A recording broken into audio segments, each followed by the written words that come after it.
Sir, I am thankful to the honorable members who have participated in this debate and generally welcomed the measure before the House.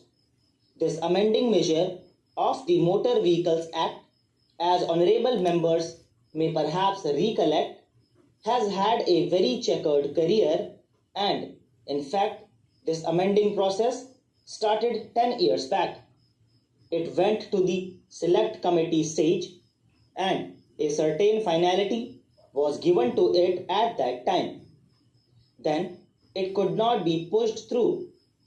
Later events made it necessary for further changes to be made in the amending measure, and I should think that this amending bill has come at a very opportune moment before the House, when the whole emphasis in the context of our planning is on the development of more and more transport capacity.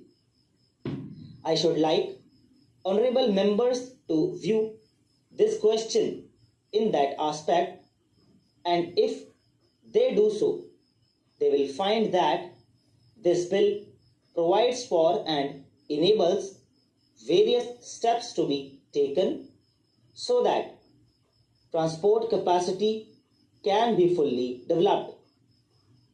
There was some mention about nationalization, and I thought the opposition to it, if any, was very mild and had become thoroughly modified in the course of these few months.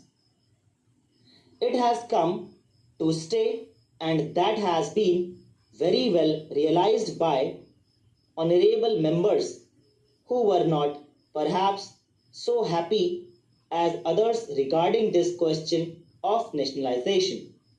So let us consider what is the task that is to be done by the various transport systems in the country, rail, road, and so on. There is a huge task to be performed by all these. They have to go hand in hand and perform this huge task. It is well known that the rail transport capacity that will be generated in the course of the next few years will not be able to move all the traffic. We have said so on several occasions. The allotment of resources for the purpose of railway planning and development falls very much short of the requirements.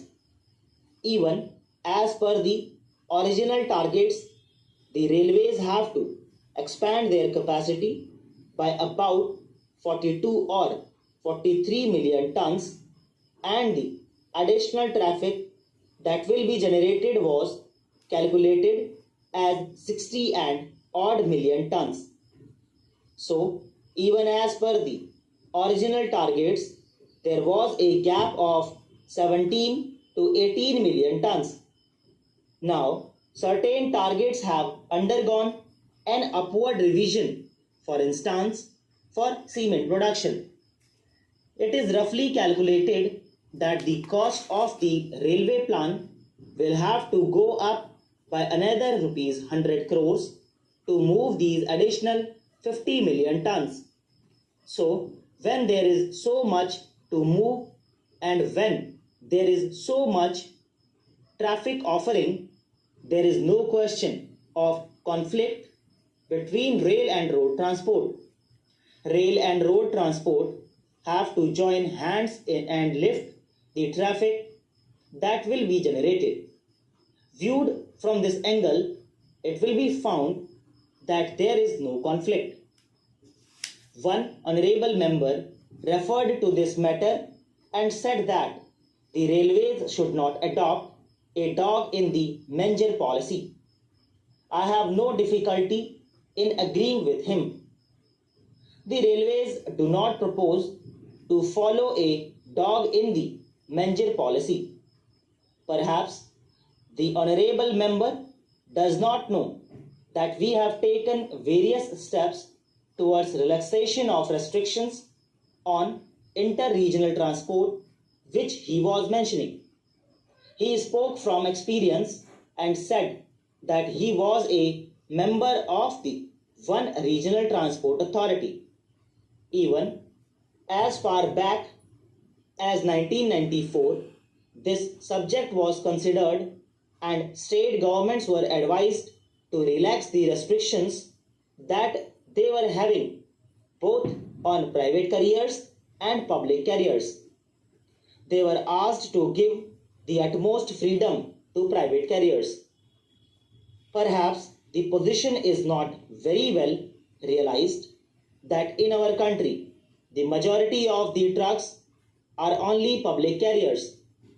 In other advanced industrialized countries, the majority are private carriers. It has been brought out in the report of the study group which went into this question that perhaps 70 to 80% of the total number of trucks are in private hands.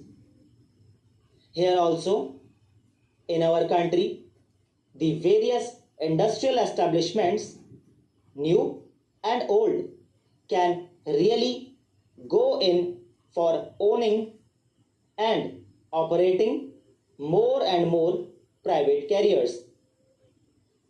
They can own a large fleet and can have workshop facilities also, and they need not complain against the railways for not carrying things.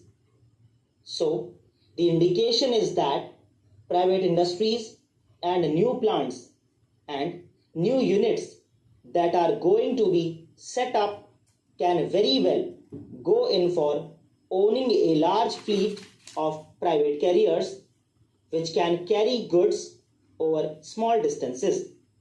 Of course, over very long distances, it may not be possible to operate private carriers, though even there it will be possible to operate over long distances to some extent.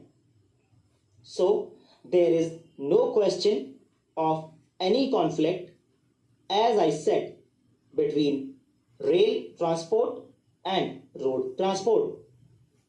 Coming to road transport, let us see whether the nationalization policy of the state governments comes in the way of expansion of private road transport.